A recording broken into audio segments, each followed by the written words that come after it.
Chapter 4. Proclus presents Socrates' celebration of the realm beyond the heavens, hypouranios topos, as a symbolic description, symboliki apangelia. He says that the mode which aims to speak of the divine by means of symbols is Orphic and generally appropriate to those who write about divine myths.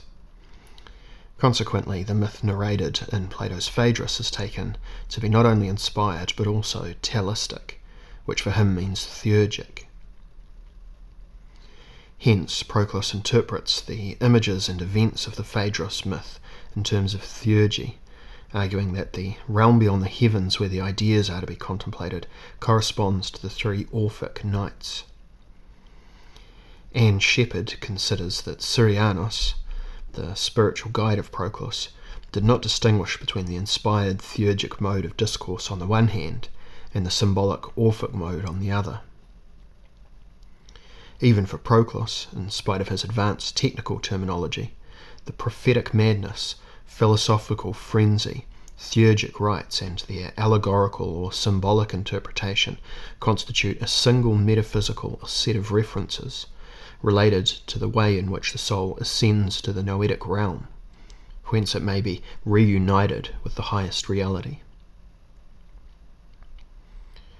In relation to this exposition of the Orphic and Platonic aids to recollection, quote, which form a continual initiation into the perfect mystic vision, end quote, one may wonder what it means to be possessed by a god, or to be a prophet in the wider context of ancient Egyptian and Mesopotamian cultures, arguing that the Greek verb gignosko, from which derives gnosis, knowledge, in early times is often combined with verbs of seeing, though vision in this case may be understood as an exceptional supranormal faculty.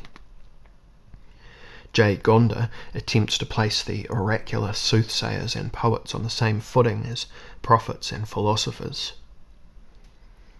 In Greece, the specific sanctuary or holy place where the gods are thought to be present and may offer counsel is called Christerion or Manteon, and rendered as oraculum by the Romans.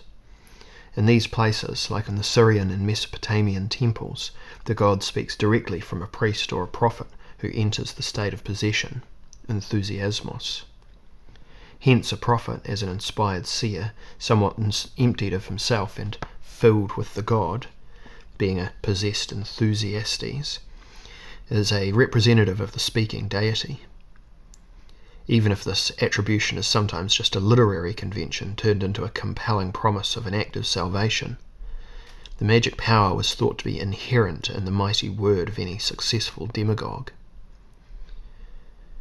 Whether or not we would like to describe this mythically determined oracular performer and possessed speaker as an inspired public teacher or as a prophet, the Greek prophetes, who relates cult legends at festivals, the prophecy itself may be defined as a perpetual confirmation of particular cosmological, epistemological, and socio-political principles sustained through a ritually performed exegesis. Even the ancient Hebrew prophet, nabi, in its initial context, may appear simply, quote, as a courier for an important letter passed between two politically interested parties, perhaps co-conspirators of some sort, end quote.